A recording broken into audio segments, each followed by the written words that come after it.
Meanwhile, a worrying report has raised serious concerns about drinking water quality in Karnataka just as summer begins. Under the Jal Jeevan Mission, laboratories tested over 9.34 lakh water samples across the state between 2023 and February 2026. Now, the findings show that more than 53,000 samples contained chemical contamination, while nearly 7,700 samples showed bacterial presence. Year-wise data reveals that contamination has been consistently reported over the last 3 years. Experts say that main reason includes sewage leakages, mixing of industrial waste and fungal growth in tanker-supplied water. Water expert TV Ramachandran has warned that contaminated drinking water can pose serious health risks if urgent action is not taken. Environmentalists are now urging the government to strengthen monitoring and protecting natural water sources, especially as Karnataka heads into peak summer demand.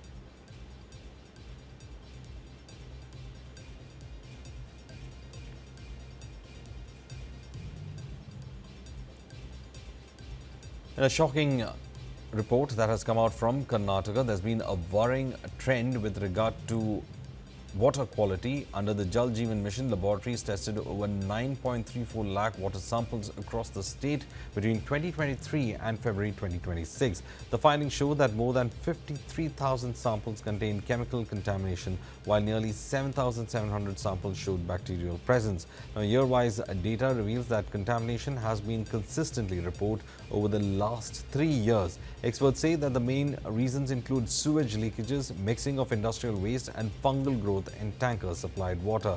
Water expert TV Ramachandran has warned that contaminated drinking water can pose serious health risks if urgent action is not taken.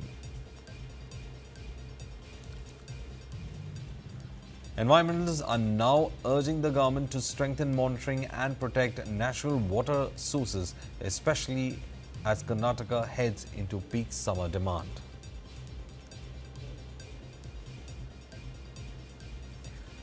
My colleague Gautam, in fact, joins us with more. Gautam, a worrying report. It says that several samples that had collected has either chemical contamination or there is a bacterial infestation. It looks like potable water is going to become a huge concern when it comes to Karnataka. Absolutely, Varghese. The findings that have come from these tests conducted by the Jal Jeevan Mission are quite significant. And if you look at this report very closely, year on year from 2023 to Feb 2026 now, the what we can actually understand is that every year the water contamination is actually increasing. So if you see the sample size in 2023 is about 3 lakh, and there were about 4,600 contamination cases. Then the sample sizes were increased to about 4 lakh. And then we see about 17,000 samples that have got bacterial contamination or any kind of contamination that was reported in them. So this actually shows that every year the contamination is actually increasing in several districts of Karnataka. And the reasons for this have also been clearly outlined by this report as well, saying that sewage leakages are entering water pipelines, mixing of in untreated industrial waste as well, and fungal growth in water, tanker supplied water as well. And this is a major concern for Bangalore, that the fungal growth in water that is supplied from water tankers is one of the primary reasons that have been flagged off by the study as well.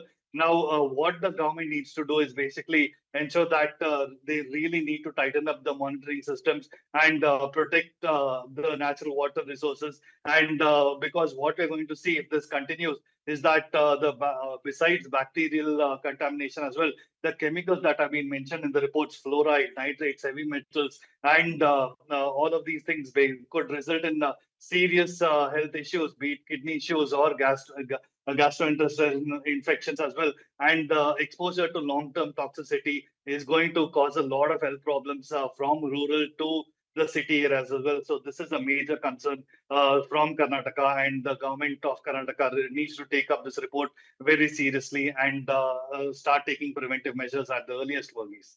Well, also, Gautam, these are some of the issues that have been pointed out earlier on, especially when it comes to the laying of drinking water pipes. They're very close to sewage water pipes, and one of them do, in fact, break, and then it becomes a process of mixing of this water.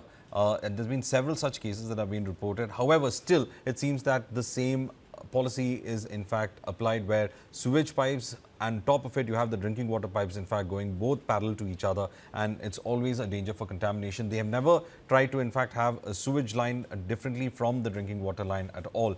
That is one concern that is there with regard to planning. But when it comes to giving potable water with regard to the tanks, these tanks never seem to be clean, and that's why you have these fungal infestation inside the tanks, leading to these water being contaminated itself. So the question is mostly about maintenance over here, and that probably could have solved at least 50% of the problem.